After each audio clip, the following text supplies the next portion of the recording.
Un mes antes de mi muerte, descubrí que la persona con la que había compartido media vida me había estado engañando con su primer amor durante 30 años. Cuando estaba de parto, él desapareció de repente. Resulta que se había ido a la casa de su primer amor. Ellos tenían otro hogar juntos en una ciudad diferente. Incluso habían hecho un pacto de que, si alguno de ellos enviudaba en esta vida, se reencontraron. Mientras miraba el informe médico en mis manos, ¿de verdad iba a permitir que se cumpliera su deseo?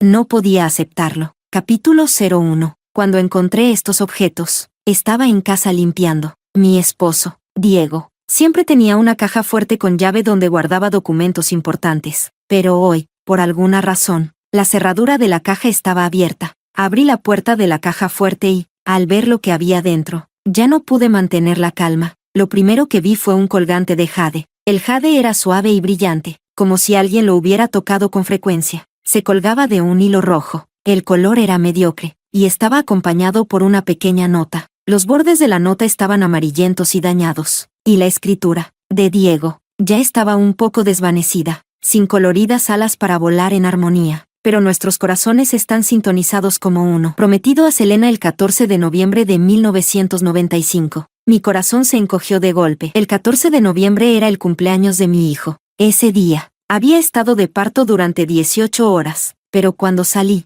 Diego no estaba por ninguna parte. Mi suegra dijo que lo habían llamado de la escuela de repente, pero nunca imaginé que, mientras yo sufría en la sala de partos, él estaba con su primer amor, envuelto en pasión. Al pensarlo, mi corazón se hundió. Vacié todo el contenido de la caja fuerte de una sola vez, examinando cada objeto detenidamente. Diego y yo nos casamos en 1993, y este año marcamos 31 años juntos. Selena fue el primer amor de Diego, la hija de su mentor.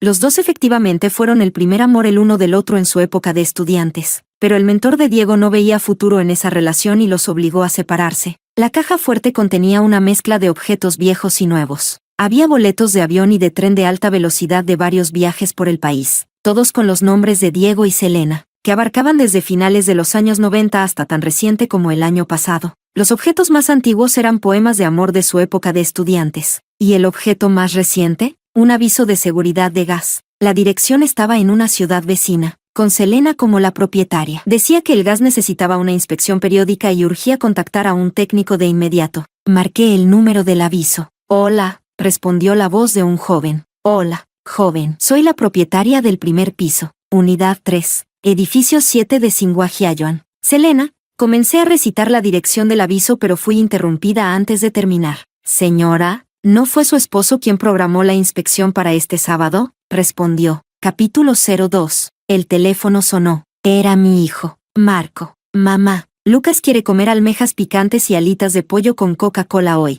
Haz un poco más esta vez. La última vez no fue suficiente. Sonreí y asentí. Luego le pasaron el teléfono a mi nuera. Mamá, soy Roxana. Mañana Lucas tiene su ceremonia de apertura en la escuela. ¿Le lavaste el uniforme? Nosotros no podremos llegar a tiempo. Y no te olvides de lustrar los zapatos que están en el estante. Gracias, mamá. Dicho esto, colgó apresuradamente, dejándome mirando el teléfono, con el tono de marcación zumbando en mi oído. Ni siquiera tuve la oportunidad de decir sí. Dejé el teléfono y miré el informe médico en mi mano, sentándome aturdida durante toda la tarde. Cáncer de mama en fase terminal. Esas pocas palabras me cortaban los nervios como un cuchillo, haciéndome difícil respirar. Y las cosas que descubrí esta tarde solo me hicieron cuestionar para qué había estado viviendo. Me casé con Diego a los 22 años, y mi vida no ha sido más que un torbellino de días ocupados. Casarme apresuradamente, convertirme en madre apresuradamente, cuidar de la familia, atender a mis suegros. Después de que naciera nuestro hijo, los días se alargaron, llevarlo a la escuela, ayudarlo a casarse y establecerse. Cuando nació mi nieto, seguí corriendo de un lado a otro, incansablemente cuidando de él. 30 años de matrimonio, y ni un solo día lo pasé en tranquilidad. Ahora, con el poco tiempo que me queda, solo quiero vivir para mí. Guardé los pequeños objetos que había encontrado, tomando solo el colgante de jade, y me senté en silencio, esperando que mi esposo regresara a casa. No pasó mucho tiempo antes de que escuchara el familiar sonido de las llaves girando en la cerradura. Diego estaba de vuelta. Dejó su libro y miró la mesa vacía, frunciendo el ceño. ¿Hoy no hay cena? Si no cocino, ¿qué vamos a comer? Aire. Comenzó a cambiarse de ropa. Asegúrate de lavar y planchar esto esta noche. Mañana tengo que asistir a un foro en la ciudad vecina. Iba a ver a Selena. Al escuchar esto, levanté la cabeza y lo miré fijamente, colocando el colgante de Jade frente a él. ¿De verdad vas a un foro? Diego se quedó helado cuando vio el colgante. Su rostro se puso rojo, luego blanco, mostrando una serie de expresiones. Al darse cuenta de lo que había pasado, me miró furioso. ¿Revisaste mis cosas? ¿Quién te dio permiso para hurgar entre mis cosas? ¿Crees que te mereces tocar las cosas de Selena?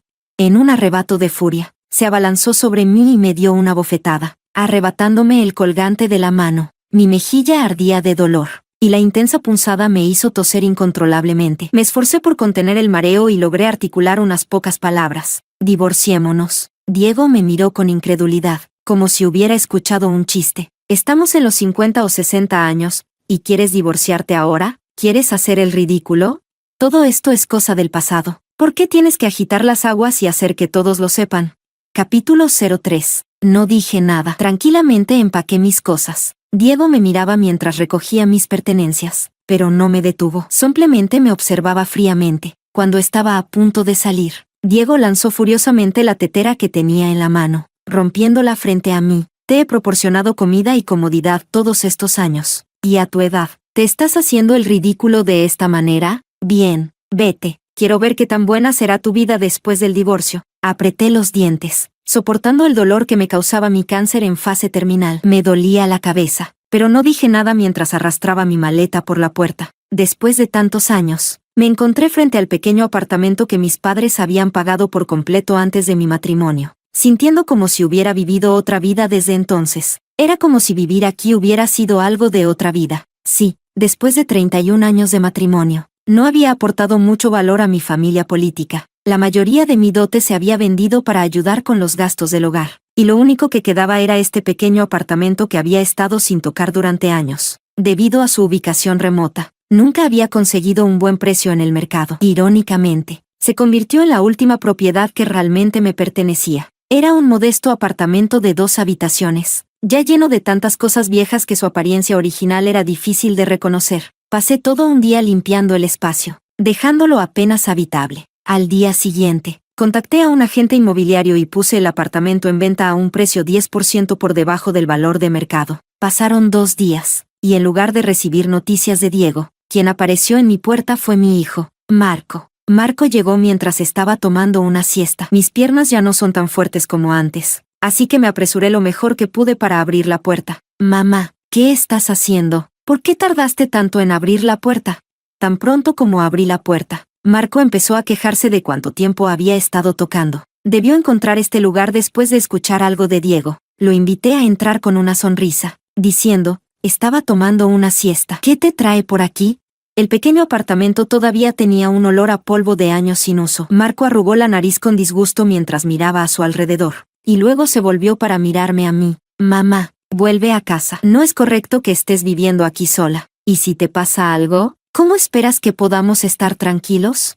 Además, Lucas no ha visto a su abuela últimamente. Ha estado llorando, pidiendo que lo lleves a la escuela. Me quedé en silencio, con mis pensamientos corriendo como una marea. Escuchar a Marco mencionar a Lucas solo me hizo querer reír. Es igual que su padre. Cada vez que se sienten culpables, usan al niño como escudo o como excusa. Cuando Marco vio que no le respondía, su paciencia se agotó rápidamente, y su tono se volvió amargo mientras continuaba desahogándose. Escuché sobre la tía Selena de papá. No es lo que piensas. La tía Selena es una mujer inteligente y refinada que ha dedicado toda su vida a sus estudios. Es una gran persona. Y además, ¿qué hombre no tiene una buena amiga cercana? Es una de las grandes fortunas de la vida. ¿No han pasado tú y papá todos estos años juntos?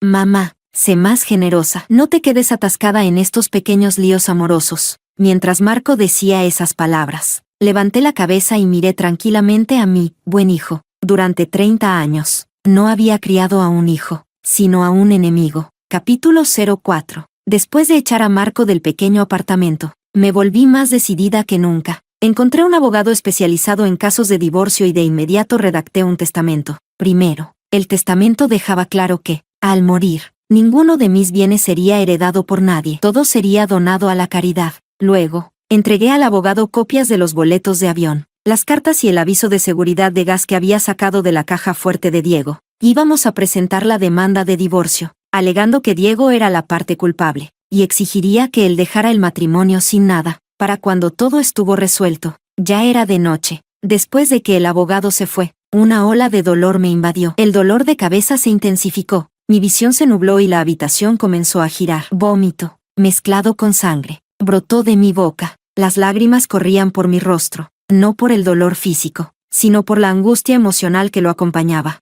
Había pasado la mitad de mi vida, y me di cuenta de que todo lo que había vivido no era más que una ilusión. Ring, ring, era el agente inmobiliario. Me apresuré a secar mis lágrimas. Aclaré mi garganta y contesté el teléfono. El pequeño apartamento se había vendido. El precio un 10% por debajo del valor de mercado ciertamente había sido tentador. El comprador ya había firmado el contrato, y yo debía firmarlo más tarde ese día. En unos 7 días hábiles, recibiría el pago completo. Después de escuchar esto, comencé a poner en marcha mis planes de viaje. Para ser honesta, cuando vi esos boletos de avión que Diego y Selena habían coleccionado, además de la amargura, no pude evitar sentir una sensación de envidia. 30 años. Durante los últimos 30 años, habíamos vivido vidas completamente diferentes. Su vida era poética, llena de libertad y tranquilidad. Mi vida, por otro lado, estaba consumida por trivialidades, estrechamente confinada en un espacio tan pequeño que apenas podía respirar.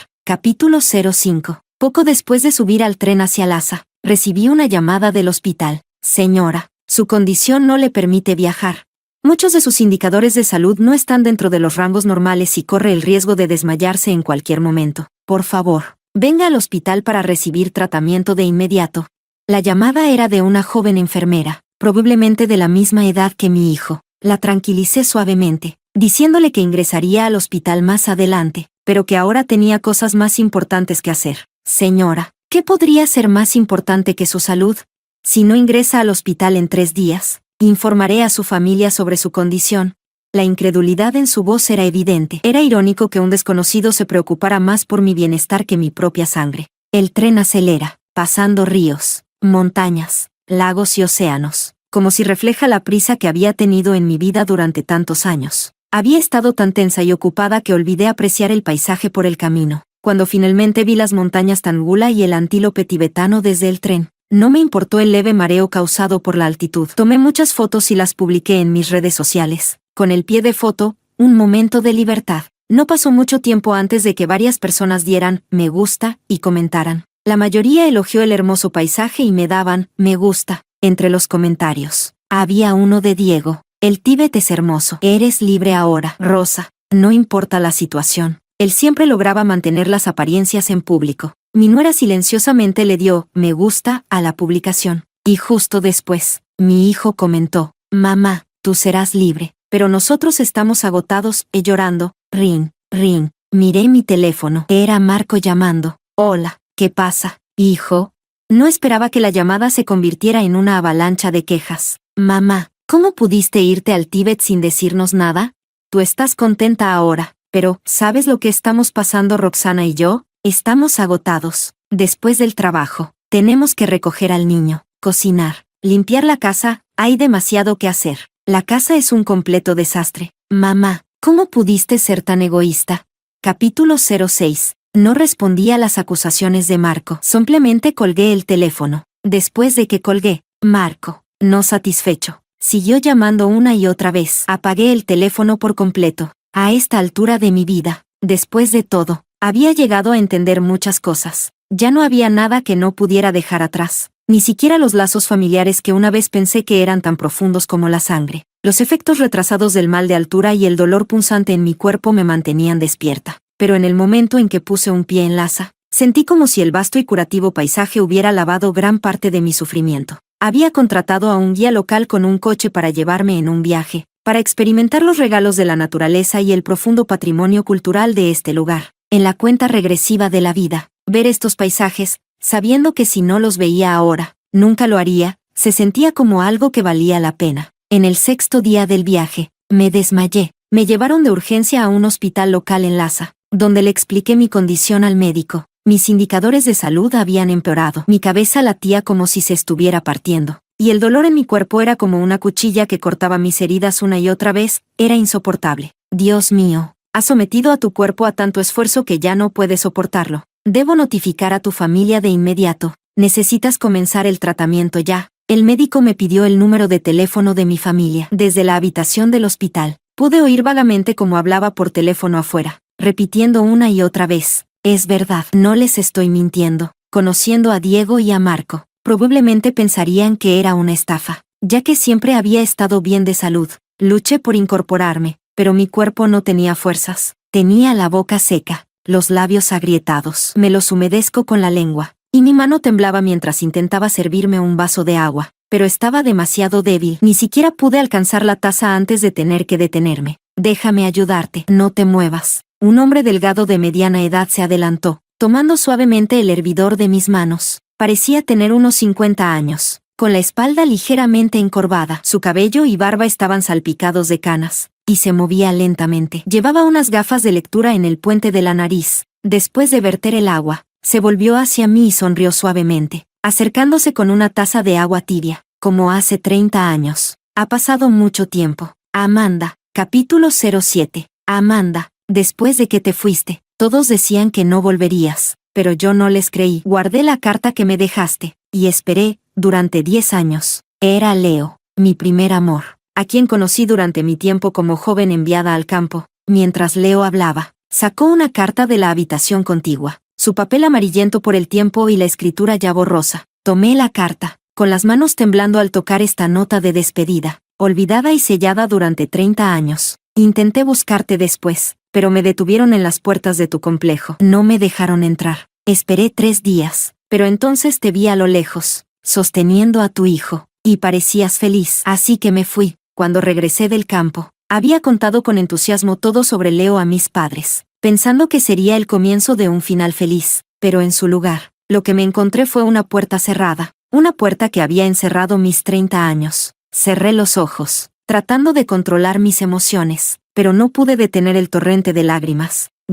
Leo rápidamente dijo, lo sé. En ese entonces escuché a los vecinos. Te encerraron en casa y no pudiste volver a buscarme. Leo se sentó tranquilamente junto a la ventana de la habitación del hospital, con la cabeza baja. Su rostro, desgastado por los años, estaba delgado y marcado por el tiempo. Continuó hablando suavemente. Después, me dirigí hacia el oeste y terminé aquí. He estado haciendo trabajo voluntario, disfrutando del paisaje, y así pasé todos estos años. En aquel entonces, ambos soñábamos con la inmensidad de Lhasa. Nunca pensé que después de 20 años, finalmente te encontraría aquí. Me miró fijamente, y yo suspiré profundamente. Pero ya no me queda mucho tiempo. Tal vez me quede medio mes, un mes, no lo sé. Es irónico, ¿no? La persona que pasó media vida conmigo ha estado enamorada de otra durante 30 años, y yo nunca me di cuenta. Ahora, solo quiero vivir para mí. Leo vaciló durante un largo rato, y finalmente tomó mi mano. Entonces, qué afortunado soy, poder acompañarte desde el comienzo de tu vida, hasta el final. Capítulo 08. Después de encontrarme con Leo en el hospital de Lhasa, mi ánimo mejoró significativamente. Leo me instó a regresar a una ciudad principal para recibir un tratamiento más especializado, pero mi cuerpo ya no podía soportar un viaje así. Una vez que comenzó la quimioterapia, mi estado se deterioró rápidamente. Comencé a perder grandes mechones de cabello, y mi cuerpo fue abrumado por episodios incontrolables de vómitos. A veces, me despertaba en mitad de la noche con la boca y la lengua tan secas que parecían cubiertas por una capa dura. Mi pecho se sentía como si estuviera lleno de algodón, y luchaba por respirar. Durante ese tiempo, Diego me llamó una vez, pero no fue por preocupación, sino para cuestionarme. Amanda, un médico de Lhasa me llamó y dijo que estabas hospitalizada allí. ¿Es cierto? El dolor se extendía por mi cuerpo como arena fina, invadiendo lentamente, pero reprimí la agonía y logré responder con un leve gruñido. Ja. Diego soltó una carcajada burlona al otro lado de la línea. Amanda, tenemos 50 o 60 años. Deja de fingir. Sé lo que estás tratando de hacer, obligarme a romper con Selena. Pero eso nunca va a suceder. Mejor que tu cáncer sea real. Amanda, muérete de una vez allá. El teléfono se cortó abruptamente. Miré al cielo gris y sombrío, sintiendo un frío profundo en mi interior. La habitación estaba en silencio, y Leo había escuchado toda la conversación. Me reí con amargura. Lo miré y le conté brevemente lo que había sucedido. Leo se detuvo, con una expresión compleja en su rostro, y se acercó para tomarme de la mano. Amanda, déjame ayudarte. Soy bastante bueno escribiendo. Te ayudaré a escribir una carta de angustia. No tiene sentido soportar todo este sufrimiento en silencio. A veces estaba lúcida. Otras veces me desvanecía entre la conciencia y el sueño, con mi narración fragmentada. Leo tardó 5 días en terminar la carta. Era un gran escritor. La carta no solo expuso la relación ilícita entre Diego y Selena, sino que también detalló todas las malas acciones de Diego a lo largo de los años, malversación de subsidios estudiantiles y uso indebido de fondos de investigación, entre otras cosas. Era una obra maestra de 8.000 palabras, meticulosamente describiendo todas sus fechorías. Pasamos otros 3 días escribiendo todo y subiéndolo en línea. Una carta de angustia, un grito de justicia. La enviamos al comité disciplinario de la Universidad de Diego y, al mismo tiempo, la publicamos en mis redes sociales y en TikTok. Capítulo 09. La carta de angustia causó un gran revuelo. La dirección de la universidad pudo suprimir la queja formal, pero no pudieron contener la avalancha de indignación en Internet. Sabía exactamente lo que Diego había estado planeando. Él y Selena se habían prometido que, una vez que sus respectivos cónyuges fallecieran, superarían todos los obstáculos y estarían juntos de nuevo. Si yo moría, Diego sería libre para casarse con Selena en una ceremonia grandiosa. Probablemente hasta recordarían las últimas décadas como amantes separados por el destino. Para ellos, sería almas gemelas finalmente reunidas. Pero, ¿qué pasa con mis 30 años? 30 años, fugaces como un caballo blanco que pasa, sin dejar rastro en mi vida. De la noche a la mañana, tanto el foro de la universidad como Internet se llenaron de condenas. Los investigadores en línea, usando el número de la notificación de inspección de gas que publicamos, rastrearon el escondite secreto de Diego y Selena. Furiosos, los internautas desahogaron su ira arrojando estiércol a su puerta y dejando coronas funerarias. Las investigaciones de Selena y las conferencias externas de Diego fueron suspendidas de inmediato por la universidad. También se les instruyó no responder a ningún comentario público en línea, ya que cualquier reacción en este momento solo avivaría aún más el fuego de esta frenesí en Internet. Diego fue rápidamente obligado a retirarse como profesor honorario con una notificación oficial. Se le confiscaron todos los fondos de investigación y se le ordenó devolver los subsidios estudiantiles que había retenido durante años. En un instante, Diego se volvió infame, y todos lo evitaban. Selena, en comparación, enfrentó consecuencias mucho menos graves. Después de todo, su falta se debía principalmente a una relación ilícita. La condena pública que recibió fue más de carácter moral. Sin embargo, para alguien como Selena, que había pasado toda su vida construyendo la imagen de una mujer intelectual, su reputación se arruinó al final por un hombre. Este escándalo causó mucho ruido, y mi teléfono, junto con mi WeChat, se llenaron de mensajes. Mamá, ¿te has vuelto loca? Ahora la gente de Internet está viniendo a nuestra casa. No puedo soportarlo más. Roxana y yo estamos siendo señalados todos los días en el trabajo, y Lucas vuelve a casa llorando porque sus compañeros ya no juegan con él. Incluso Diego no pudo evitar enviar un mensaje. ¿Esto es lo que querías? Aunque el mundo nunca me reconozca a mí y a Selena, nos reuniremos en la otra vida. Selena y yo nos amaremos por toda la eternidad.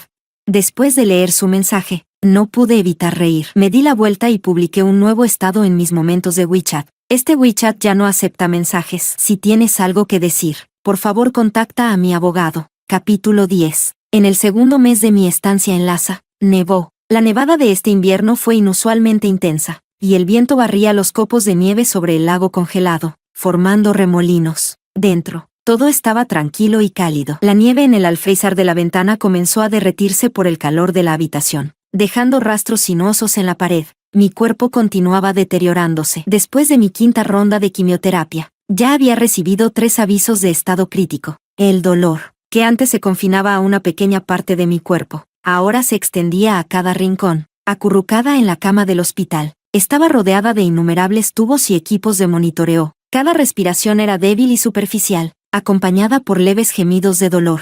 Reuniendo todas mis fuerzas, le pregunté a Leo con agonía, ¿voy a morir? Leo sacudió la cabeza con fuerza, pero de inmediato se dio la vuelta, con los hombros temblando. Me había cuidado durante 2 meses, y su cuerpo, antes delgado, se veía aún más frágil. Su cabello se había vuelto significativamente más gris. Recordé un tiempo, hace mucho, cuando nos apoyábamos mutuamente durante una enfermedad. En ese entonces, había caído en un barranco, y Leo, al intentar salvarme, se rompió una pierna. Fui yo quien lo cuidó. En ese entonces, nuestro cabello aún era oscuro, y nuestros ojos estaban llenos de un amor y una añoranza interminables. Pero ahora, 30 años después, todo lo que quedaba era arrepentimiento y dolor. Miré la espalda temblorosa de Leo, con los ojos llenos de lágrimas. Leo, si hay una próxima vida, encontrémonos antes. No me importará lo que piensen mis padres. No me importará el juicio del mundo. Cuando nos encontremos, no nos separaremos nunca más. ¿De acuerdo?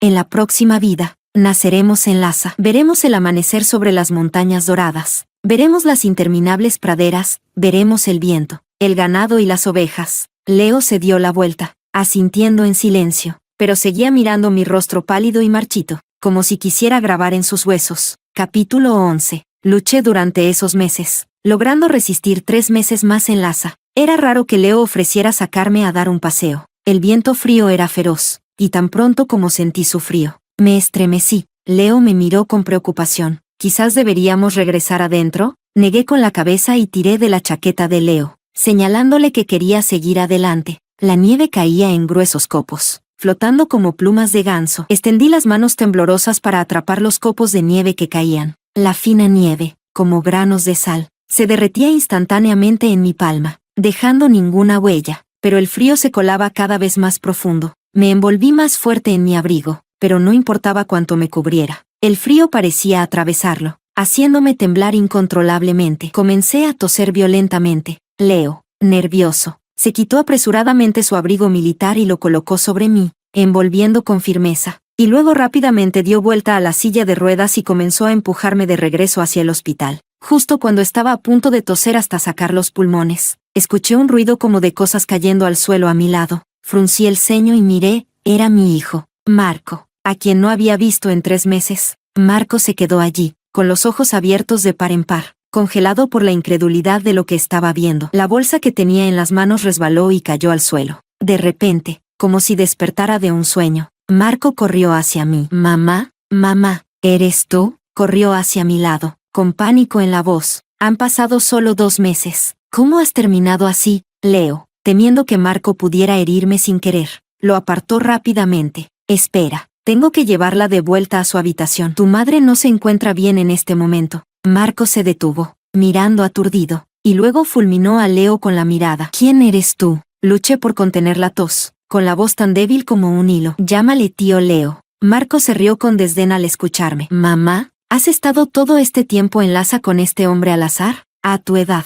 ¿no te da vergüenza? La voz de Marco era tan fuerte que la gente en el hospital comenzó a mirarnos. Cada vez más ojos estaban puestos en nosotros, y yo cada vez encontraba más difícil respirar. Al darse cuenta de que algo andaba mal, una enfermera corrió hacia nosotros, reprendiendo a Marco por gritar y ayudó a llevarme de vuelta a la habitación. A lo lejos, acostada en la cama, podía escuchar a la enfermera regañando a Marco fuera de la habitación, aunque no lograba captar todas las palabras. ¿Así que eres el hijo de Amanda? ¿Por qué has venido hasta ahora? Marco balbuceó en respuesta. Sí, yo soy, yo, la enfermera. Sin contenerse, le gritó, tratar así a tu madre moribunda. Te ha criado para nada. La cabeza de Marco zumbó cuando las palabras de la enfermera le llegaron. ¿Moribunda? La enfermera lo miró como si fuera un tonto, golpeando el informe médico en su mano. Tu madre tiene cáncer de mama en fase terminal. ¿No lo sabías? Capítulo 12. Marco comenzó a presentarse todos los días, sentado fuera de la habitación. Quería entrar para estar conmigo, pero yo no quería verlo. Cada vez que lo veía, sentía que me estaba asfixiando, y mis signos vitales empeoraron drásticamente. Con el tiempo, las enfermeras simplemente dejaron de dejarlo entrar en mi habitación. Podía sentir que mi tiempo se estaba agotando. Ya no podía comer nada. Ni siquiera las intravenosas hacían efecto. Todo mi brazo estaba cubierto de marcas de punción por todas las agujas, y había adelgazado aún más. El dolor provocado por la quimioterapia me atormentaba cada noche, manteniéndome despierta hasta el amanecer.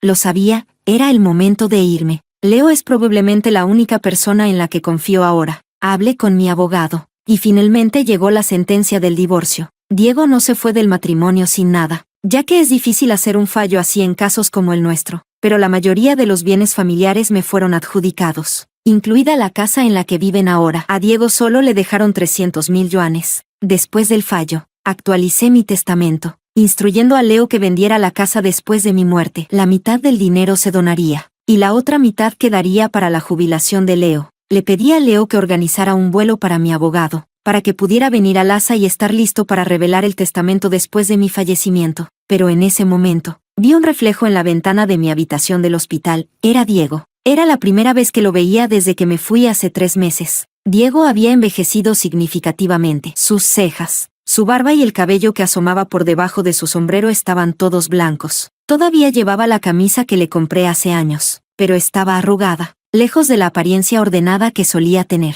Con la espalda encorvada, Diego daba pasos lentos y arrastrados hacia mí. Cerré los ojos, negándome a mirarlo. Leo, notando la tensión, silenciosamente encontró una excusa para salir de la habitación. Después de tantos altibajos, al final parecía un sueño. El odio y la ira que había reprimido profundamente comenzaron a resurgir lentamente. Sal, dije suavemente. No quiero verte. El rostro de Diego se volvió pálido, y tartamudeó. Amanda, te fallé, pero ahora, yo tampoco tengo nada. He perdido todo, igual que tú. Una sonrisa amarga se formó en mis labios mientras mis párpados se volvían más pesados y mi respiración se hacía más débil. Con todas las fuerzas que pude reunir, suspiré profundamente y dije, Sal. El rostro de Diego perdió todo el color mientras me miraba incrédulo. Tropezando, salió corriendo, llamando al médico. Leo volvió apresuradamente, con pasos apresurados. Apretó mi mano pálida y fría con fuerza, con los labios temblando mientras sollozaba. Amanda.